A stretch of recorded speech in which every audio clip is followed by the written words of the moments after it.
ఒక సంతోషం ఏం కలిగిందంటే, నేను అయోధ్యలో శ్రీరామచంద్రుడికి ప్రతిష్టాపన మహోత్సవానికి వెళ్ళినప్పుడు ఆ ముందు వరుసలో కూర్చున్న వాళ్ళందరూ ఆనాటి ఉద్యమాన్ని వ్యతిరేకించిన వాళ్ళు.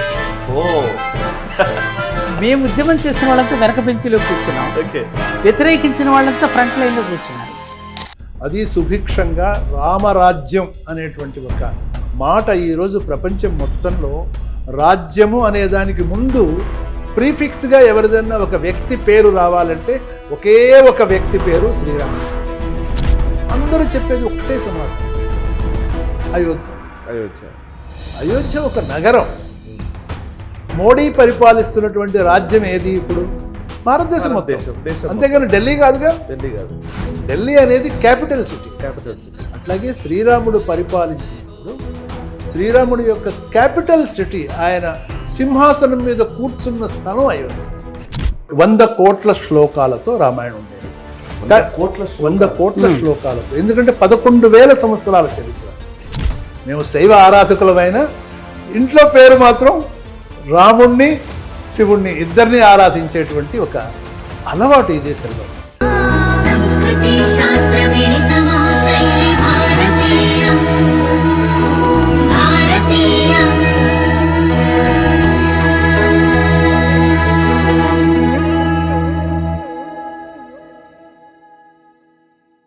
నమస్తే, welcome to Nationalist hub.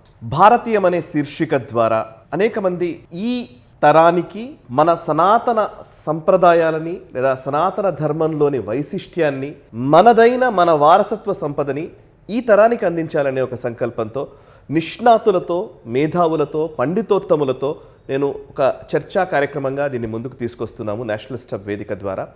So ఈ వారం విశిష్టమైనటువంటి 2 అతిథులు మనతో ఉన్నారు. వారిని నేను పరిచయం చేస్తాను. ముందుగా భారతీయం, మన ఈ శీర్షిక నిజానికి వారిది. భారతీయం అనే వేదికను స్థాపించి ముఖ్యంగా సనాతన ధర్మాన్ని భావితరాలకు అందించడంలో అండ్ అయోధ్య ఉద్యమంలో తనదైన శైలిలో ఒక మహిళా శక్తి ఏ విధంగా అయితే రాముడి కోసం, రాముడి ఆలయం కోసం ఈ జాతి మొత్తం కూడా నడిచే విధంగా వాళ్ళని ప్రేరేపించడంలో, స్ఫూర్తిని నింపడంలో పనిచేసినటువంటి మహిళా శక్తి, మహోన్నత వ్యక్తి సత్యవాణి గారు ప్రస్తుతం మనతో ఉన్నారు. నమస్కారం అమ్మా. మీతో ఎప్పుడు మాట్లాడినా చాలా ఆనందంగా ఉంటుంది. అండ్ ఈ రోజు ఈ వేదిక ద్వారానే అడుగుతున్నాను, మీ పేరు నేను వాడుకుంటున్నాను. చాలా సంతోషం, కొనసాగిస్తున్నారు చక్కగా. అందుకు మీకు ధన్యవాదాలు, అభినందనలు. ఓకే అమ్మా. ఇక మరొక అతిథిని కూడా నేను పరిచయం చేస్తాను. వారి గురించి చెప్పాలంటే వారి పేరు మల్లంపల్లి మల్లికార్జునరావు గారు. వారు ఎంఎం రావు గారు అని అంటూ ఉంటాం, కానీ వారి ఇంతకు ముందు నుంచి కూడా వారితో నేను అనేక వీడియోలు చేశాను గతంలో భారత్ టుడేలో ఉన్నప్పుడు. కానీ నేషనలిస్ట్ హబ్లో వారితో ఈ స్క్రీన్ని పంచుకునే అవకాశం నాకు ఇప్పుడు చిక్కింది. బట్ ఎంఎం రావు గారితో గురించి చెప్పాలి అని అంటే, వారు చరిత్రకు సంబంధించినటువంటి పరిశోధకులు, ఆర్కియాలజీలో నిష్ణాతులు. అండ్ అంతేకాదు, ఈరోజు మనం జియో పాలిటిక్స్ గురించి చాలా విషయాలు మాట్లాడుతూ ఉంటాం. భౌగోళిక రాజకీయాల గురించి, లేకపోతే ఇప్పుడు జరుగుతున్నటువంటి యుద్ధాల గురించి, వీటన్నిటి గురించి మాట్లాడుతుంటాం. కానీ వారు రామాయణ కాలం నుంచి ఇప్పటి వరకు జరిగినటువంటి అనేక మార్పుల మీద, అనేక అంశాల మీద, యుగ సంధులలో జరిగినటువంటి విషయాల మీద విశేషమైన అధ్యయనం చేసినటువంటి వ్యక్తి. నిజంగా చెప్పాలంటే ఏన్షియంట్ జియోపొలిటికల్ స్ట్రాటజీస్ తెలిసినటువంటి వ్యక్తి. సో వారితో ఇప్పుడు మనం మాట్లాడబోతున్నాము. 2 గొప్ప వ్యక్తులతో నేను కూర్చొని డిస్కస్ చేసే అవకాశం నేషనలిస్ట్ హబ్కు దక్కింది. అండ్ అది కూడా శ్రీరామనవమి పర్వదినాన్ని పురస్కరించుకొని ఈ ప్రత్యేకమైన వీడియో ద్వారా మీ ముందుకు వచ్చాం కాబట్టి వారితో నేను ముచ్చటించబోతున్నాను. అండ్ సత్యవాణి గారు కూడా ఎంఎం రావు గారిని కొన్ని ప్రశ్నలు వారు కూడా అడుగుతారు. అండ్ ఒక కాన్వర్జేషన్ లాగా ఈ చర్చ వెళ్ళాలని నేను కోరుకుంటాను. ధన్యవాదాలు సార్, ఫస్ట్ మీరు టైం ఇచ్చినందుకు.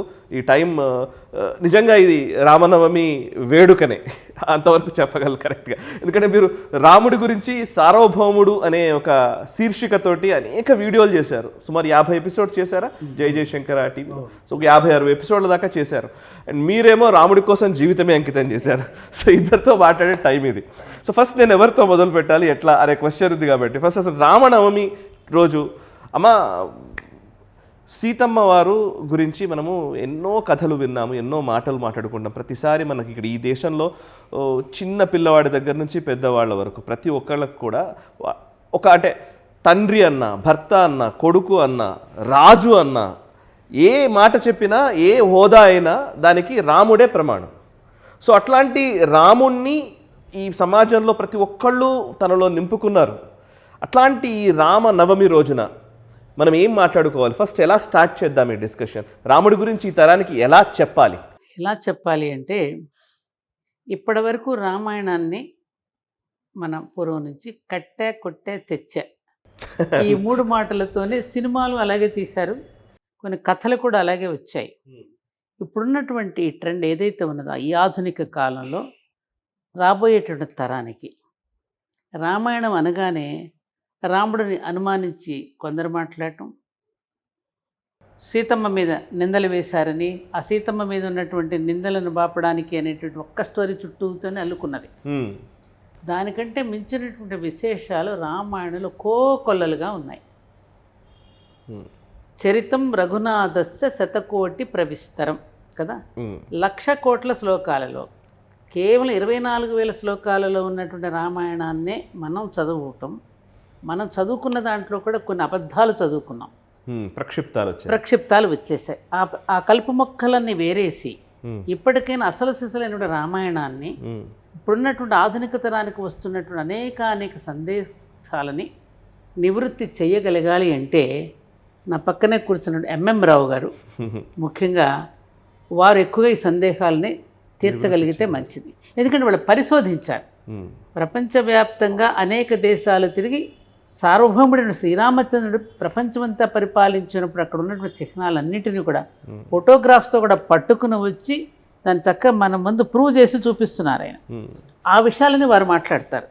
ఎందుకంటే సాయి గారు ఇప్పటికీ కూడా తరం పిల్లలు అనేక డౌట్స్తో రామాయణాన్ని వేళాకోళం చేస్తూ మాట్లాడుతున్న వాళ్ళని చూస్తున్నాం. అవునవును, సమాధానం చెప్పలేని పరిస్థితులు ఈవెన్ పండితులు కూడా ఉన్నారు. అసలైనటువంటి రామాయణం ఏమిటో మనం చెప్పుకోగలగాలి. అవును, నేను రావు గారితో మాట్లాడే ముందమ్మా మిమ్మల్ని ఒక ప్రశ్న అడగాలి. అసలు ఫస్ట్ 90వ దశకం 80వ దశకంలో రాముల వారి ఆలయం కోసం అయోధ్యలో రామ జన్మభూమి ఉద్యమంలో మీరు కీలక పాత్ర వహించినటువంటి నేపథ్యం ఉంది. మొదటి శిలాన్యాస్లో మీరు కూర్చున్నారు కదా? అవునండి, మీ దంపతులు. సో అట్లాంటి టైం నుంచి ఇప్పటి వరకు వచ్చాము. అప్పుడు అసలు జై శ్రీరామ్ అనాలంటేనే భయపడే స్థితి నుంచి చాలామంది జై శ్రీరామ్ అంటే వీళ్ళు ఏదో వేరే బ్యాచ్ అనుకుని హేళన చేసిన సందర్భాలు చూశారు. ఇవాళ అయోధ్యలో రామ జన్మభూమిలో అయోధ్యలో భవ్యమైన రామ మందిర నిర్మాణం జరిగింది. ఈరోజు ఎక్కడికి వెళ్ళినా కానీ జై శ్రీరామ్ అని చాలా గర్వంగా చెబుతున్న వాళ్ళు ఉన్నారు. ఇప్పుడు లాస్ట్కి సినిమాల్లో కూడా దాన్ని ప్రజెంట్ చేస్తున్నటువంటి సంఘటనలు మనం చూస్తున్నాం. ఏమనిపిస్తుంది అసలు మీ ఒక 30 ఏళ్ల జీవితంలో మీరు అప్పుడు చూశారు, ఇప్పుడు చూస్తున్నారు కదా, ఒక సంతోషం ఏం కలిగిందంటే, నేను అయోధ్యలో శ్రీరామచంద్రుడికి ప్రతిష్టాపన మహోత్సవానికి వెళ్ళినప్పుడు ఆ ముందు వరుసలో కూర్చున్న వాళ్ళందరూ ఆనాటి ఉద్యమాన్ని వ్యతిరేకించిన వాళ్ళే. మేము ఉద్యమం చేసిన వాళ్ళంతా వెనక బెంచిలో కూర్చున్నాం, వ్యతిరేకించిన వాళ్ళంతా ఫ్రంట్ లైన్లో కూర్చున్నారు. అప్పుడు చాలా ఆనందపడ్డారు. పెద్ద మార్పు కదా ఇది. అవును, పెద్ద మార్పు కదండి ఇది. అవును కదా, మరి వాళ్ళు మార్చడమే. వెక్కిరించారు, వేళాకోళం చేశారు, తిట్టారు, రకరకాలుగా మాట్లాడిన వాళ్ళందరూ ఈ రోజున మరి జై శ్రీరామ్ అంటూ నినదిస్తూ అక్కడ వచ్చి నిలబడి సత్యాన్ని గ్రహించారంటే అందుకు మనం ఆనందపడాలి కదా. దానితో పాటు అప్పటి నుంచి కొన్ని మార్పులు పరివర్తన వస్తుంది. అంటే ఇది సరిపోదు, మొత్తానికి పరివర్తన అనేది మారింది, ఆలోచన ధోరణి మారింది కదా, ఇది శుభ పరిణామం. సో అయితే ఇప్పుడు నేనేమంటున్నానంటే, కేవలం మందిరం కట్టుకోవడం ఒక్కటే కాదు కదా. భవనం ఏం చేస్తుంది? భవనంలో రాముడిని ప్రతిష్ఠ చేసుకుంటే ఉంది, ధర్మాన్ని అక్కడ మనం ప్రతిష్టాపన చేసుకుంటూ ధర్మబద్ధంగా మానవులు కూడా చరించగలిగినప్పుడు కదా ఆలయానికి ఒక పరమార్థం వచ్చేది. అది కావాలి అంటే ఇప్పుడున్నటువంటి తరానికి ఎవరు ఏది పడితే అది మాట్లాడేస్తూ కన్ఫ్యూజన్ చేస్తున్నటువంటి ఈ సమయంలో సరైన సత్యాన్ని వాళ్ళకి చెప్పగలగడం అనేది కావాలనేది నా ఆలోచన అండి. నిజం సార్. ఎంఎం రావు గారు, మీరు నాకు ఎప్పుడు ఒక 5-6 ఏళ్ల క్రితం అనుకుంటాను, మీరు నాకు భారత్ టుడే టైంలో మీరు నాకు చెప్పిన మాట ఇప్పటికీ గుర్తుంది నాకు. అది ఇప్పుడు కూడా మళ్ళీ అన్నారు మీరు ఆఫ్ స్క్రీన్లో, రామాయణం అందరూ కూడా ఒక భక్తి కోణంలోనూ ఇంకోటో చూస్తారు కాదు, అది వార్ స్ట్రాటజీస్ ఉన్నటువంటి ఒక ఇతిహాసం అని. నిజంగానే మళ్ళీ చూస్తే ఇక్కడ రామాయణంలో అంతా కూడా ఆ వార్ స్ట్రాటజీస్, వార్కి సంబంధించినటువంటి అంశాలు అన్నీ ఉంటాయి. క్షాత్రమే ఎక్కువ కనబడుతూ ఉంటుంది. కానీ కేవలం భక్తికే పరిమితం చేసిన దాఖలాలు కూడా ఉన్నాయి. కాబట్టి ఒకసారి ఈ రోజు రామనవమి రోజున దాన్ని కొంచెం విశదీకరిస్తారా? అంటే ఒక కుటుంబ గాథ వరకే పరిమితం చేశారు సాయి గారు. ఎగ్జాక్ట్లీ. అంటే ఒక తల్లిదండ్రులు కొడుకు మధ్య మమతా అనురాగాలు ఎలా ఉండాలి, ధర్మబద్ధంగా ఎలా ఉండాలి, అన్నదమ్ముల యొక్క అనుబంధాన్ని, అలాగే గురు శిష్యుల యొక్క అనుబంధం, భార్యాభర్తల యొక్క అనుబంధం, అలాగే మన స్నేహితుడి మధ్య అనుబంధం, అలాగే భగవంతుడికి భక్తుడికి, అలాగే రాజు ఎలా పరిపాలించాలి దగ్గరికి ఆగిపోయాం మనం. ఆ రాజు ఎలా పరిపాలించాలి అనే దగ్గర నుంచి స్టార్ట్ కావాలనేది నా ఉద్దేశం. కరెక్ట్. ఇవన్నీ మనం విన్నాం. రామరాజ్యం అని అందరూ అంటారు, కానీ ఆ రాజ్యాన్ని ఎలా పరిపాలి అవి రావు గారు చెప్పుతారు సార్. నిజానికి భారతీయ వాంగ్మయంలో 3 ముఖ్యమైనటువంటి గ్రంథాలు ఉన్నాయి. ఒకటి రామాయణము, భారతము, భాగవతం. ఈ 3 తెలుగు వాళ్ళకి చాలా ఇష్టమైన గ్రంథాలు. అందులో పోతన భాగవతం అయితే పూర్తిగా మన తెలుగులో ఉంది కాబట్టి ప్రతి పద్యము ఇక్కడ ఒక ఏజ్ వాళ్ళందరికీ నోట్లో ఉంటుంది. అది పద్యాలు, అనేక పద్యాలు. మరి రామాయణము, భారతము సంస్కృతంలో రాయబడినాయి మొదట, తరువాత వాటిని తెలుగు చేశారు. కాబట్టి తద్వారా మనకి తెలిసింది అని మనం అనుకుంటే చాలా పొరపాటు. ఎందుకంటే రామాయణము కొన్ని వేల సంవత్సరాల నుంచి శ్రీరామచంద్రుని యొక్క ఆరాధన, ఒక దేశాన్ని పరిపాలించిన వారిని, అది సుభిక్షంగా రామరాజ్యం అనేటువంటి ఒక మాట ఈరోజు ప్రపంచం మొత్తంలో రాజ్యము అనే దానికి ముందు ప్రీఫిక్స్గా ఎవరిదన్నా ఒక వ్యక్తి పేరు రావాలంటే ఒకే ఒక వ్యక్తి పేరు శ్రీరాముడు. ఇంకా ఎవరిని రాజ్యము అనేటువంటి పేరుతో ఎవ్వరికి లేదు. అంటే ఆయన రాజ్యం ఎలా చేశారు? ఆ రాజ్యం చేయటం అంటే ఇప్పుడున్నట్టుగా ఏదో ఫుడ్ ఇవ్వటము, లేకపోతే రోడ్లు వేయించటము, హాస్పిటల్స్ కట్టించటము, ఇది కాదు రాజ్యం చేయటం అంటే. రాజ్యం చేయటం అంటే ఆయన పరిపాలించినటువంటి ప్రాంతం ఏది ముందు తెలుసుకోవాలి. ఓకే. చాలా యూనివర్సిటీల్లో శ్రీరామచంద్రుడు రాజ్యం చేసినటువంటి ఏరియా ఏది అని నేను యంగ్ గ్రాడ్యుయేట్స్ని అడుగుతూ ఉంటాను. అందరూ చెప్పేది ఒక్కటే సమాధానం, అయోధ్య. అయోధ్య ఒక నగరం. మోడీ పరిపాలిస్తున్నటువంటి రాజ్యం ఏది ఇప్పుడు? భారతదేశం మొత్తం. అంతేగాని ఢిల్లీ కాదుగా. ఢిల్లీ అనేది క్యాపిటల్ సిటీ. అట్లాగే శ్రీరాముడు పరిపాలించినప్పుడు శ్రీరాముడు యొక్క క్యాపిటల్ సిటీ, ఆయన సింహాసనం మీద కూర్చున్న స్థలం అయోధ్య. అయోధ్యలో సింహాసనం మీద కూర్చుని ఆయన పరిపాలించిన ప్రాంతం ఏది అంటే కేవలం కోసల దేశం కాదు, కేవలం ఉత్తర భారతం కాదు, కేవలం భారతదేశం మొత్తం కాదు, కేవలం అఖండ భారతం అంటాం మనం, అది కూడా కాదు. అంతకన్నా పెద్దది భారతవర్షం. అంటే ఈ భూమండలాన్ని 9 భాగాలు చేస్తే 9వ భాగము భరతవర్షం. ఇలావృత వర్షము, భరతవర్షము, ఈ విధంగా 9 భాగాలు మనకి ఇండియన్ జియోగ్రఫీ, భారతీయ భూగోళ శాస్త్రంలో భూమి మొత్తాన్ని 9 భాగాలు చేశారు. ఓకే. అందులో ఒకటి భరతవర్షం. ఈ భరతవర్షం ఈజిప్ట్ దగ్గర నుంచి ఆస్ట్రేలియా వరకు ఉంటుంది. ఈ భరతవర్షం మొత్తాన్ని పరిపాలించడమే కాదు, 9 వర్షాలని, అంటే భూమండలం మొత్తాన్ని పరిపాలించిన ఏకైక వ్యక్తి ఈ భూమి పుట్టిన తరువాత శ్రీరామచంద్రుడు. అందుకని సర్వం సహా భూమండలానికి ఆయన పరిపాలించాడు. Is it possible? మొత్తం భూమండలాన్ని పరిపాలించటం ఇంగ్లీష్ వాళ్ళు పరిపాలించగలిగారా? ఎస్. ఇంగ్లీష్ వాళ్ళు ఒక 45 దేశాలని పరిపాలించారు. ఓకే. అంతేగాని అంతకు మించి కాదు. ఫ్రాన్స్ వాళ్ళు మధ్యలో మీకు చెప్పండి, అడగండి. అంతరాయం కలిగించాను. సమస్త భూమండలాన్ని పరిపాలించాడు శ్రీరామచంద్రుడు. సరే, ఆ తర్వాత కొనసాగించే ముందుగా మనం తెలుగు వాళ్ళం కదా, శ్రీరామ నవమి పండుగని, ఆ ఉత్సవాన్ని మన తెలుగు వాళ్ళలోని కళ్యాణోత్సవాలు జరుపుకుంటూ ఉంటాం. అసలు ఈ దక్షిణ భారతదేశానికి శ్రీరామచంద్రుడికి ఉత్తర భారతదేశం కంటే కూడా ఇక్కడ ఎక్కువగా ప్రాశస్త్యం ఉందని, నిజం. అవును. ఆయన చరిత్ర కూడా ఎక్కువగా ఇక్కడ జరిగిందని మనం విన్నాం. దాని గురించి కొంచెం చెప్తే బాగుంటుందేమో తెలుగు వాళ్ళకని నాకు. తప్పకుండా ఈ శ్రీరామనవమి సందర్భంగా తెలుగు ప్రేక్షకులందరికీ కార్యక్రమం తెలుగులో జరుగుతోంది కాబట్టి తెలుగు ప్రేక్షకులందరికీ కూడా ముందుగా అభినందనలు తెలియచేస్తూ, శ్రీరాముడు ఇక్కడ ప్రతి కుటుంబంలో ఒక సభ్యుడు. తెలుగునాటే కాదు, తమిళ, కర్ణాటక, తర్వాత కేరళ మొత్తం సౌత్ ఇండియా మొత్తంలో కూడా శ్రీరామచంద్రుని మాట లేకుండా రోజు జరగడం అనేది ఉండదు. ఇక్కడ ఏదో ఒక రకంగా శ్రీరాముడిని తలుచుకుంటూనే ఉంటారు. దానికి కారణం ఏమిటి అని మనం కనుక ఆలోచించినట్లయితే, శ్రీరామచంద్రుడు సుమారుగా ఆంధ్ర ప్రాంతంలో 287 దేవాలయాల్ని, శివాలయాల్ని ఆయన ప్రతిష్ఠించాడు. ఆ శివాలయాలన్నింటిలో ఉండేటువంటి శివుని యొక్క పేరు రామలింగేశ్వర స్వామి.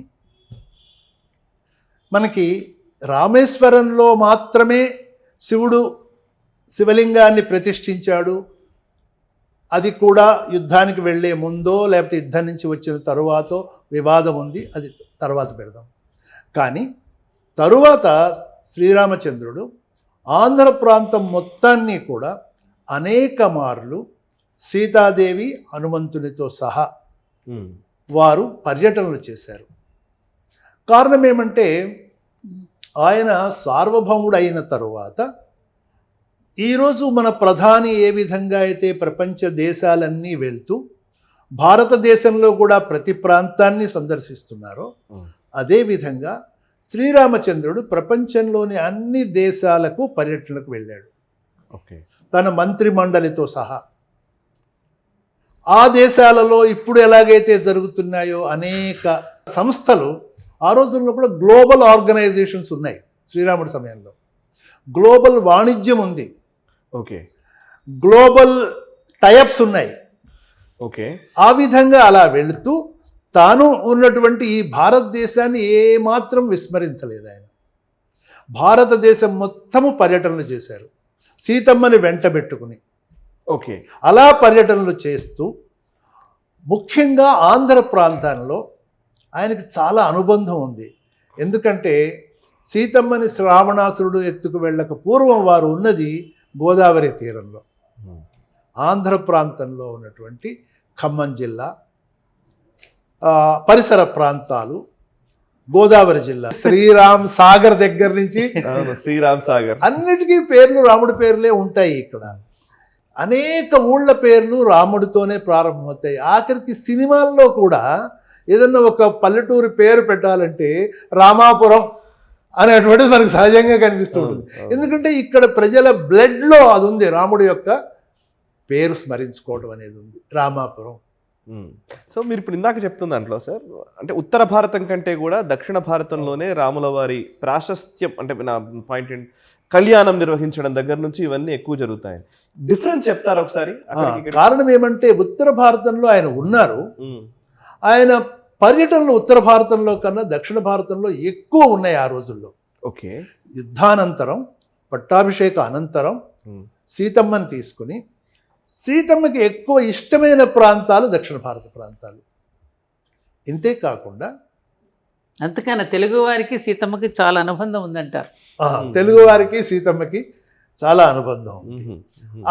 మాయమ్మని పాడుకుంటారుగా. రామాయణ కాలంలో 4 వనితలు ప్రపంచ రాజకీయాలను శాసించారు. వారిని మనం ప్రాతస్మరణీయులుగా ఈనాటికి ప్రాతస్మరణలో వాళ్ళకి స్థానం కల్పించి ప్రాతస్మరణ చేసే వారందరూ వారి పేర్లు కూడా స్మరిస్తారు. అందులో సీతమ్మతో పాటు తారా, మండోదరి తథా.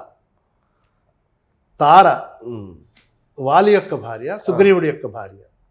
మండోదరి రావణాసురుడిని మాత్రమే స్మరించం మనం, రావణాసురుడి భార్యని కూడా స్మరిస్తాం ఇక్కడ ప్రతిరోజు. ఆవిడ కూడా మనకి పూజనీయురాలే. స్త్రీమూర్తులతో మనం అమ్మ అనే మాటని చేరుస్తాం ఏ స్త్రీకైనా సరే. ఇక్కడ ఇంట్లో పిల్లలకి కూడా, చిన్న పిల్లలు ఉంటే ఆడపిల్లల్ని సీత అని పిలిపితే సీతమ్మ, ఇలాగా ఎవరినైనా సరే అమ్మ అనే పేరుతో పిలుస్తాం. అంత అవినాభావ సంబంధం సీతమ్మ నుంచి వచ్చింది మనకి. ఓకే. మిగతా 2-3 పేర్లు నేను చెప్పాను, తార, మండోదరి, కైకేయి. ఈ ముగ్గురు కూడా ఆ రోజుల్లో జియో పొలిటికల్ స్ట్రాటజీస్లో ముఖ్యమైనటువంటి భాగాలు వాళ్ళు. అయితే సీతమ్మకి మనకి ఉండే సంబంధమే కాకుండా శ్రీరాముడికి మనకి ఇంత దగ్గర సంబంధం రావడానికి ముఖ్య కారణం సీతమ్మ.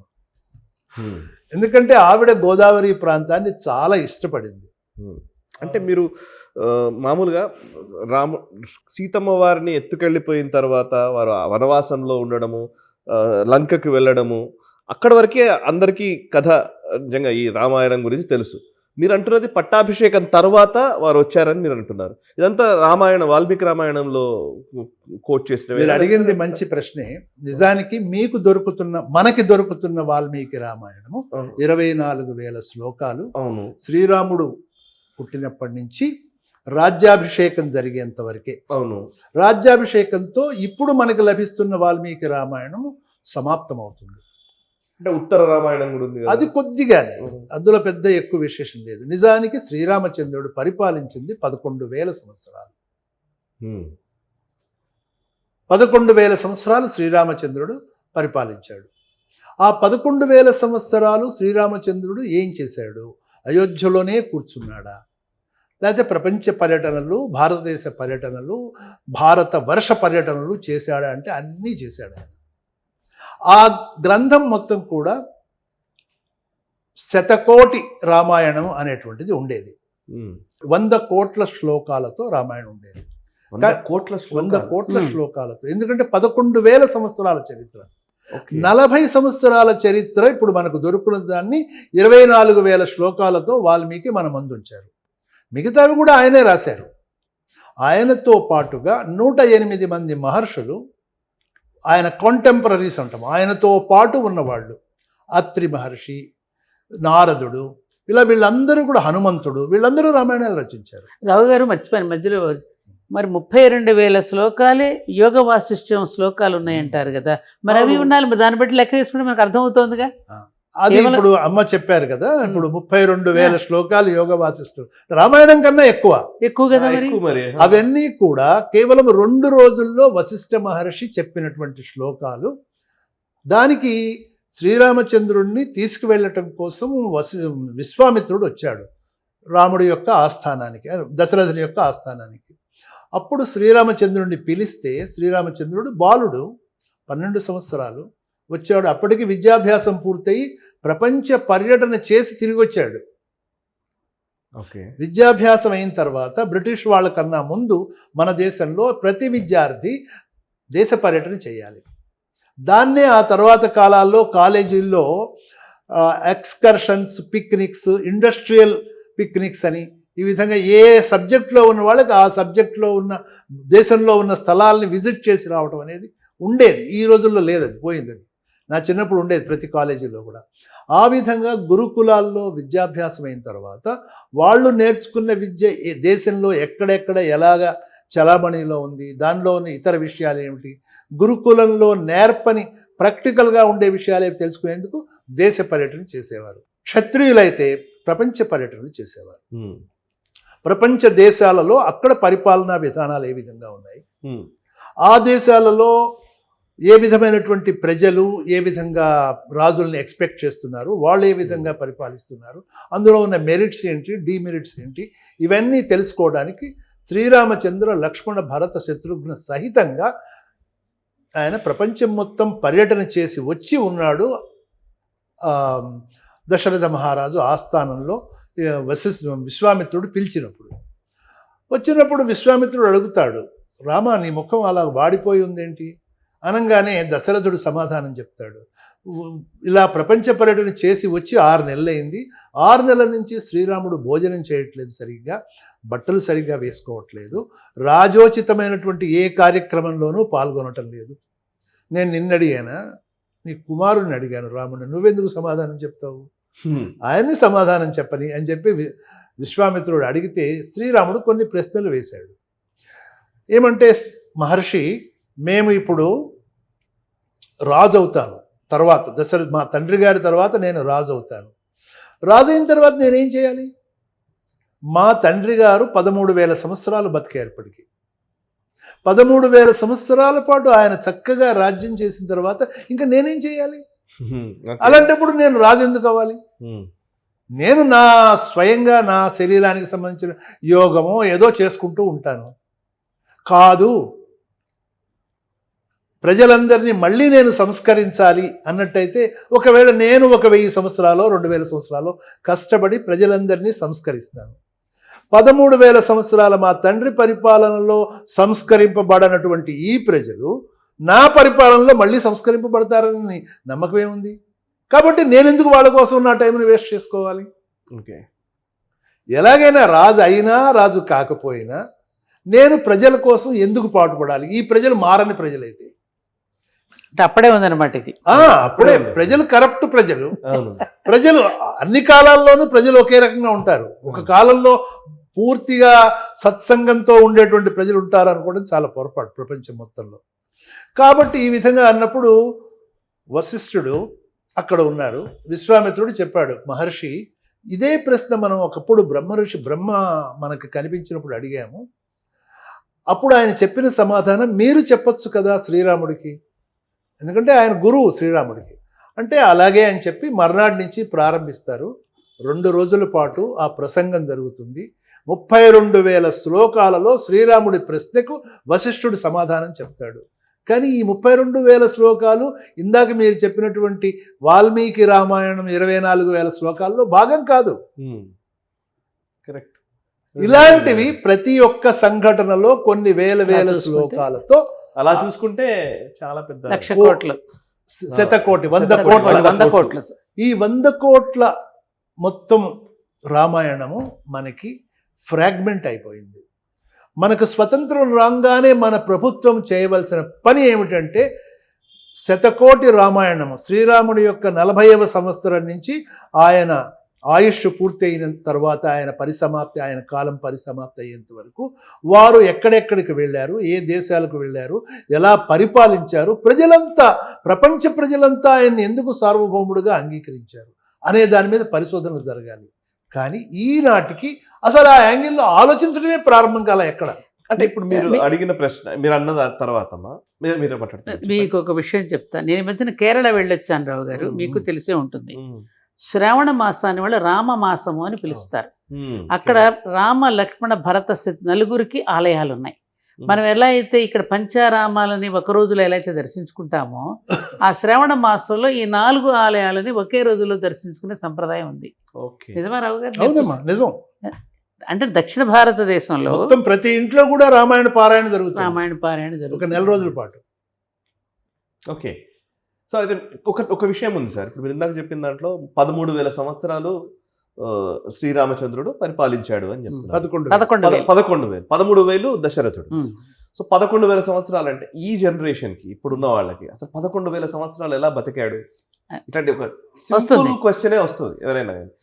మీరు దానికి ఎట్లా అంటే ఆ యుగంలో అటువంటి ఆ కాల క్రమాన్ని బేస్ చేసుకుని మనం మాట్లాడుకోవాలా, లేకపోతే ఎలా? దానికి అంతేనండి. ఏంటంటే మానవ జీవనమే కాదు, ప్రాణి జీవనం మొత్తం కూడా ఆ చుట్టూ ఉన్న పరిస్థితులను బట్టి, ఆనాటి భౌగోళిక పరిస్థితులు, వాతావరణ పరిస్థితులను బట్టి వాళ్ళ జీవన ప్రమాణాలు ఉంటాయి. త్రేతాయుగం నాటి జీవన ప్రమాణాలు 1000 సంవత్సరాలు ఉండేవి. తరువాత ద్వాపర యుగంలోకి వచ్చేసరికి మనం చూస్తుండగానే 350 సంవత్సరాలు సుమారుగా భీష్ముడు బతికాడు. 6 జనరేషన్స్ ఆయన చూశాడు. ఆయన కన్నా పెద్దవాళ్ళు ఉన్నారు ఇంకా.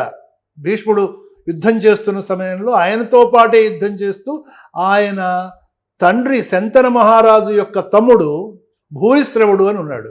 అంటే ఈయన కన్నా ఎక్కువ.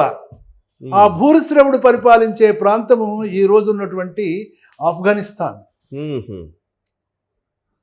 అక్కడి నుంచి ఆయన యుద్ధానికి వచ్చాడు. భీష్ముడి కన్నా ఎక్కువ వయస్సు. ఆయనేం బ్రహ్మచారి కాదు. పోనీ బ్రహ్మచారికి ఎక్కువ శక్తి ఉంటుంది అనుకుందామంటే భీష్ముడు బ్రహ్మచారి కదా. ఆయన కన్నా ఎక్కువ యుద్ధం చేశాడు. ఆయన కన్నా ఘోరంగా యుద్ధం చేశాడు భారతంలో.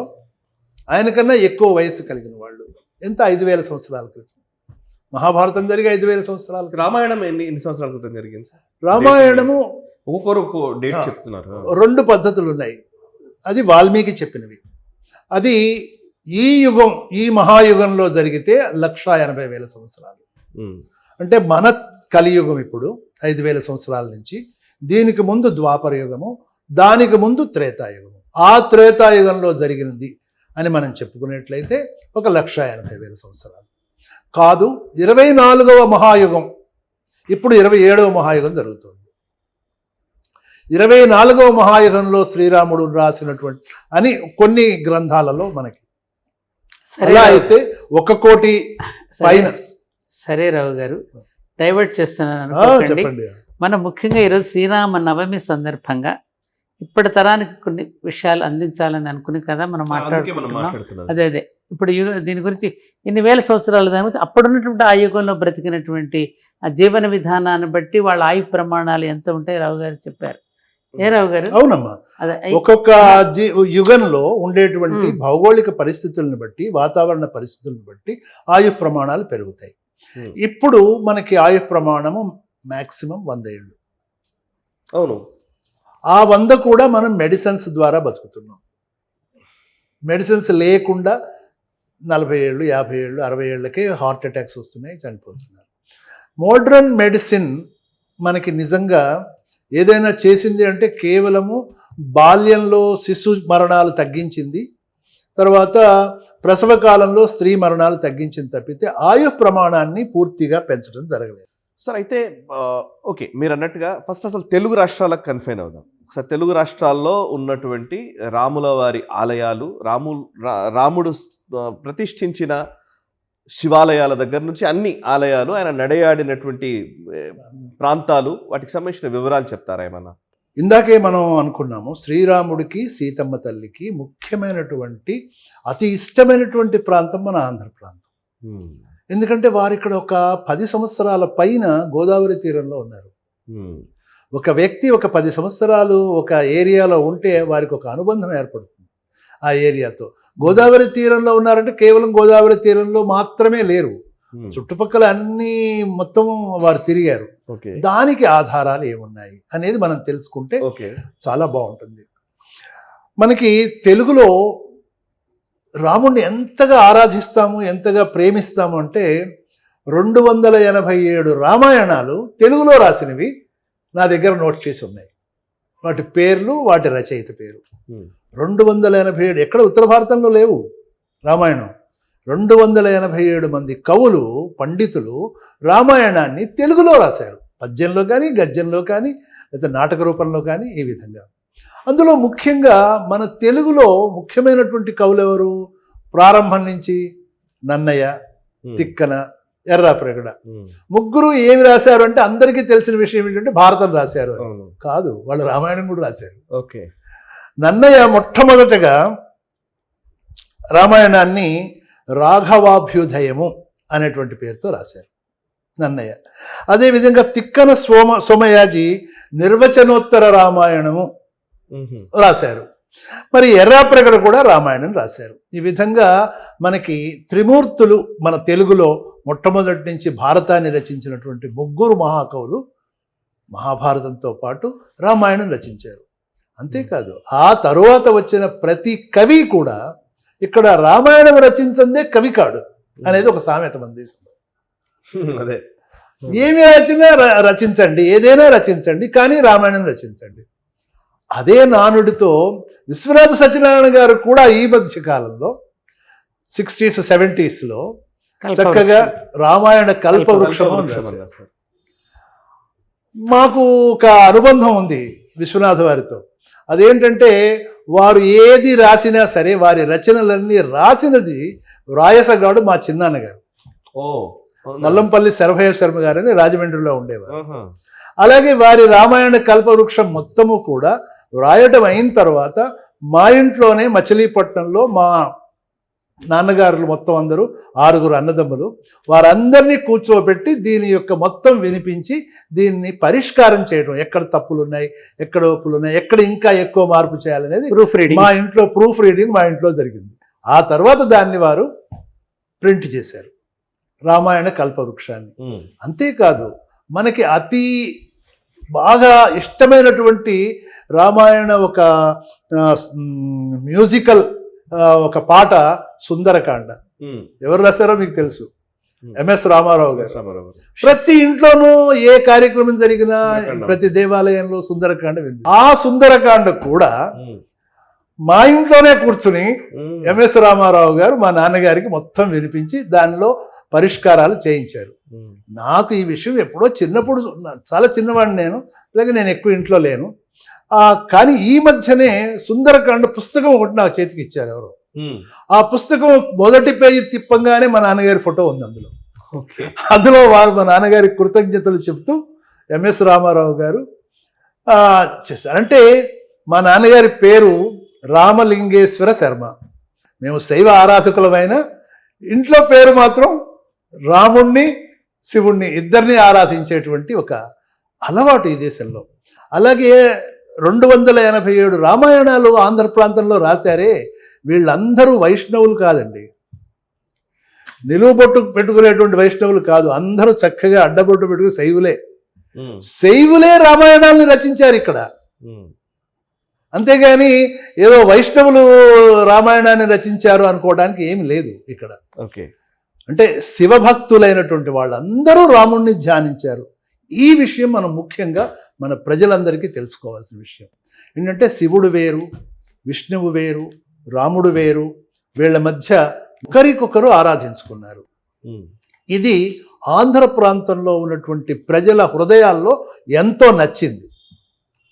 అందుకని ఇక్కడ పేర్లు కూడా రామలింగేశ్వర రావు అనే పేరు పెట్టుకోవటమే కాకుండా, ఇక్కడ సుమారుగా ఒక 400 క్షేత్రాల్లో ఆంధ్ర ప్రాంతంలో రామలింగేశ్వర స్వామి దేవాలయాలు ఉన్నాయి. అవన్నీ కూడా శ్రీరాముడి కాలం నుంచి వస్తున్నవే. ద్రాక్ష రామం గోదావరి జిల్లాల్లో. చాలా గమ్మత్తైన పేర్లు మీకు చెప్తాను.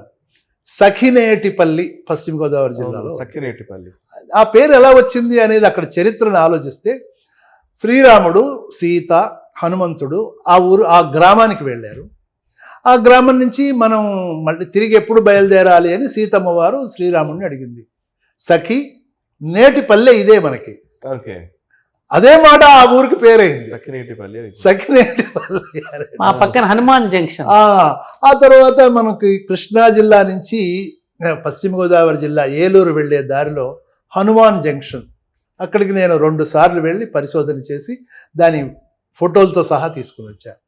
హనుమాన్ జంక్షన్ అనే చోట సీత, రాముడు, హనుమంతుడు ముగ్గురు కూడా అక్కడ ప్రయాణం చేస్తున్నారు.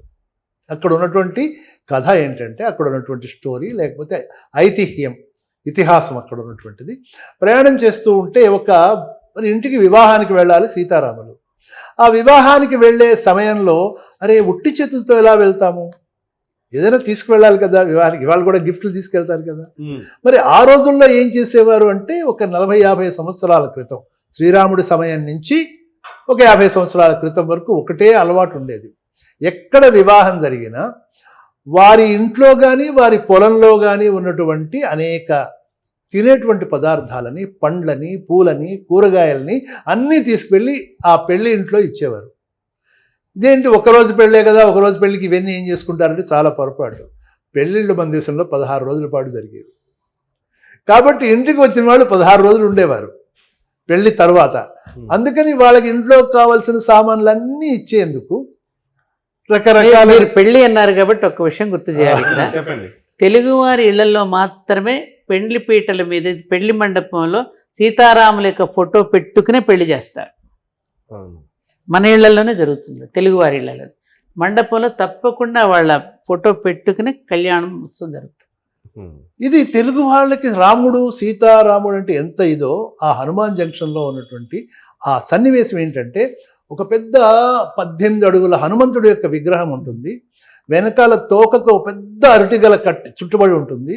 ఒక చెయ్యి ఈ విధంగా ఉంటుంది, ఒక చెయ్యి గదను పట్టుకుని ఉంటుంది. ఇది ఏదో హనుమంతుడు ఆశీర్వదిస్తున్నాడు అనుకుంటే పొరపాటు. అక్కడ జరిగిన సంఘటన ఏమిటంటే, సీతారాములు ఈ విధంగా అనుకున్నారు, మనం వివాహానికి వెళ్తున్నాం, ఏదన్నా తీసుకువెళ్ళాలి కదా అని. వెంటనే హనుమంతుడు, రామ ఇక్కడే ఉండండి, ఇప్పుడే వస్తాను అని చెప్పి వెళ్ళి అక్కడంతా కూడా ఇప్పటికీ, అప్పటి నుంచి ఇప్పటికి కూడా అరటి తోటలు. అరటి గెలలే గెలల ఊరంతా, గెల ఊరంతా కూడా హనుమాన్ జంక్షన్ లో. ఒక తోటలోకి వెళ్ళి అతి పెద్ద గెలని ఆయన తీసుకుని తన తోకకి కట్టుకుని అక్కడికి వస్తూ, రామ ఆగండి, నేను కూడా వస్తున్నాను అన్నాడు. అప్పటికి రాముడు సీత ముందుకు నడుస్తూ వెళ్తున్నారు నెమ్మదిగా.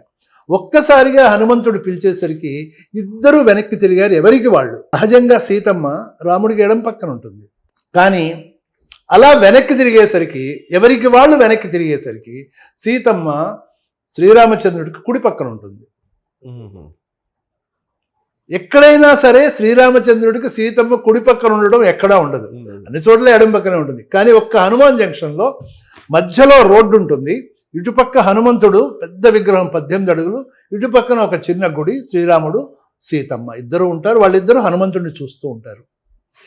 అంటే సీతతో పాటు శ్రీరాముడితో పాటు హనుమంతుడు కూడా ఉన్నాడు అక్కడ. ఓకే. కానీ వాల్మీకి రామాయణంలో సీతారాములు మాత్రమే. హనుమంతుడు ఎప్పుడు కలుస్తాడు? సీత వెళ్ళిపోయి రావణాసురుడు తీసుకువెళ్ళిన తర్వాత హనుమంతుడు కలుస్తాడు. ముగ్గురు కలిసి వెళ్ళే అవకాశం వాల్మీకి రామాయణంలో ఎక్కడా ఉండదు. ఎందుకంటే ఆ తర్వాత మళ్ళీ వాళ్ళు తిరిగి రావడం అయోధ్యకి వెళ్ళిపోతారు. కాబట్టి శ్రీరామచంద్రుడి పట్టాభిషేకానంతరం కొన్ని నెలల తర్వాత, కొన్ని సంవత్సరాల తర్వాత సీతతో సహా హనుమంతుడితో సహా మళ్ళీ ఆంధ్ర ప్రాంతం మొత్తం వచ్చి ఇవన్నీ తిరిగారు. శ్రీశైలంలో శ్రీరామ మార్గం అని ఒకటి ఉంది. శ్రీశైలంలో శివుణ్ణి, మల్లికార్జున స్వామిని దర్శించుకోవాలి అంటే 2 మార్గాలు ఉన్నాయి. 2 మార్గాలు అంటే రోడ్లని కాదు, 2 పద్ధతులు ఉన్నాయి. ఒకటి పద్మ మార్గం అంటారు, అంటే బ్రహ్మదేవుడు అక్కడ ఎలా దర్శించుకున్నాడో అదొకటి. రెండవది రామ మార్గం. రామ మార్గంలో మనకి ఒక 8 క్షేత్రాలని ముందు దర్శించాలి.